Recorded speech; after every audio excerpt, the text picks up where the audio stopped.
तो hi everyone, कैसे आप सारे? Hope you all are good. And आज की हमारी वीडियो है वो है लैप्लेशियन इन रेक्टेंगुलर कोऑर्डिनेट्स। इसी क्वेश्चन के बाद ये जो हमारी लैप्लेशियन इन रेक्टेंगुलर कोऑर्डिनेट्स है, इसके बाद हम स्फेरिकल एंड देन कार्टेशियन भी करेंगे, बट नेक्स्ट वीडियोस में करेंगे। सबसे पहले तो हमारी रेक्टेंगुलर कोऑर्डिनेट्स देखो। We know that Laplacian equation is given as, Laplacian equation किस तरह हम लिखते हैं? Del square V equals to zero, इस तरह लिखते हैं ना। ये तो हमने किया ये सॉल्व, तो इसको इक्वेशन नंबर फर्स्ट सेलेक्ट कर लेंगे।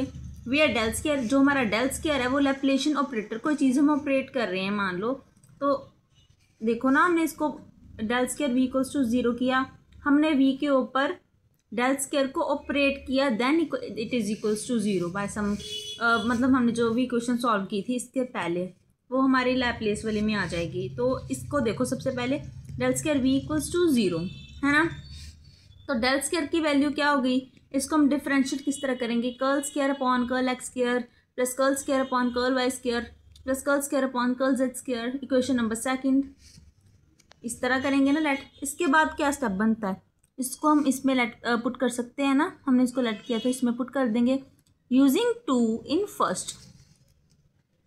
इसको हमने इस तरह मतलब लिख दिया सबसे पहले, देन इसको मल्टीप्लिकेशन करना है, मतलब हम स्टेप बाय स्टेप कर रहे हैं, हर एक स्टेप इन्वॉल्व कर रहे हैं।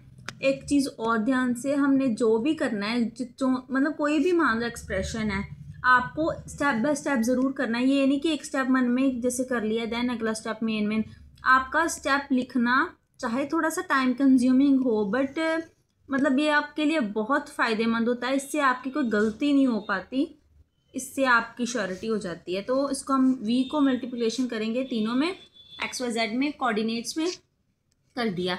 अब हमने वी को हमने वी को कुछ लेट करना है, एक्स वाई जेड लेट करना है। तो एक्स वाई जेड अगर हम लेट करेंगे तो ये वाला एक्स मिक्स हो जाएगा। तो इसके लिए हमने वी को कैपिटल एक्स वाई जेड में हमने लेट कर लिया है, देन पुट किया है वी में, जो हमने वी की एक्स वाई जेड मतलब वैल्यू ली थी, उसको हमने ये वाली थर्ड इक्वेशन में पुट किया है। तो इस तरह हमारी ये वैल्यू बन गई है ना। तो एक्स वाली टर्म अंदर ले लेंगे, वाई जेड हम जैसे कॉमन में ले लेंगे, तो इसमें एक्स जेड, इसमें एक्स वाई, तो इस तरह हमने कर लिया। इसके बाद हमने सारी बोथ साइड्स को मतलब dividing both sides by X Y Z को हमने तीनों से मतलब कर दिया, डिवाइड कर दिया।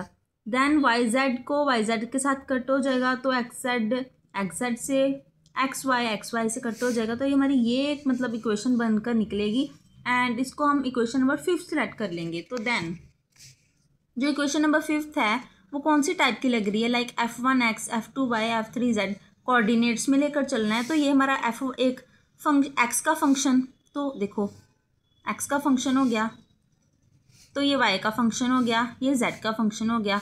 1 2 3 इसलिए लिया क्योंकि x को हमने 1 लेट किया है सबसे पहले, देन y को सेकंड, देन z को थर्ड, देन इस तरह हमने किया है। It will be true only if f1x, f2y and f3z are constant. ये तभी पॉसिबल है, तभी ट्रू होंगी जब ये तीनों कांस्टेंट होंगे, मतलब हम इसको लेट करें एज अ कांस्टेंट। ओके, तो let these constants are minus M square and P square. तो minus M square P square किया, पी स्क्वायर को इक्वल किया, लाइक इसको ये माइनस का यहाँ कर प्लस का, यहाँ कर प्लस का, पी की वैल्यू हमारी ये आ गई। तो इसके बाद इसको हम इक्वेशन नंबर 6 लेट कर लेंगे। f1x, एक्स का फंक्शन देखो, मतलब फर्स्ट फंक्शन है तो पूरा एक्स का है, तो वो देखो हम माइनस एम स्क्वायर ले रहे हैं, तो हमने लिया इसको इक्वल लिया माइनस एम स्क्वायर के। इसको हम इक्वेशन नंबर 7 सेट कर देंगे। f2y को सेम माइनस एम स्क्वायर की इक्वल ले लिया। अब एक और चीज़ देखो, पी स्क्वायर है ना, तो वो पॉजिटिव का ही रहेगा, क्योंकि ये देखो ये माइनस का था, हमने माइनस लिख लिया, ये माइनस का था, हमने माइनस लिख लिया। पी है तो पी प्लस का है, तो हम पी भी प्लस का ही लेंगे फंक्शन z पे, ठीक है। मतलब एक्स वाले फंक्शन में हमने माइनस एम लिया, y मतलब f2 वाले फंक्शन में हमने माइनस y लिया, f3z वाले फंक्शन में हमने पी स्क्वायर लिया। तो इसलिए हमने इसको इस तरह लेट कर लिया, इक्वेशन नंबर 9 लेट कर ली फ्रॉम इक्वेशन 7। जो एक्स वाला फंक्शन था उसमें देखो 1/x माइनस एम स्क्वायर था ना, तो लेफ्ट साइड में आकर प्लस का एम स्क्वायर हो गया, तो 10th इक्वेशन बन गई। अब देखो ये जो 10th इक्वेशन बनी है, इन्होंने बोला है कि second order partial differential equation बनी है। 10th equation second order partial differential equation बनी है, जिसकी एक जनरल इक्वेशन होती है जिसको हम लिखते हैं X equals to C1 cos mx plus C1 cos mx plus C1 dash sine mx। पहले cos फिर then sine C1 then C dash mx same, ठीक है। तो इक्वेशन नंबर 11th लेट कर लेंगे, 10th के बाद 11th बन रही है तो 11th लेट कर लेंगे। Similarly same step with the equation number 8 लिया हमने, प्लस का लिया, लेफ्ट साइड में लेकर प्लस का लिया एन का, तो वाई का फंक्शन किस तरह बना, capital X small X, capital Y small Y, C2 इसकी जगह C2 आ गया, कॉस mx मतलब m था ना, तो हमने यहाँ m था ना तो यहाँ n था, तो इसलिए हमने n यूज़ कर रहे हैं हम इसमें, ओके। तो C2 dash sine N Y same, इसको हम equation number 13 same step with equation number 9 that is 1 upon Z and curl square Z upon curl Z square minus P square. अब P square minus का क्यों हुआ, क्योंकि वहाँ plus का था ना, ये देखो ये प्लस का था, ये मतलब लेफ्ट साइड में आकर माइनस का हो जाएगा, तो ये माइनस का हो गया। तो जेड की वैल्यू किस तरह होगी, C3 cos HP/Z हमने इसलिए लिया क्योंकि हमने इक्वेशन नंबर जो भी इक्वेशन बनानी है जेड की वो भी हमने प्लस में ही बनानी है। तो हमने अब नॉर्मल PZ लिया, बस बीच में HH लगा दिया, जिससे हमारी ये स्टेबिलिटी हो जाती है। ये इक्वेशन नंबर 15 हम लेट कर रहे हैं इसमें, ओके।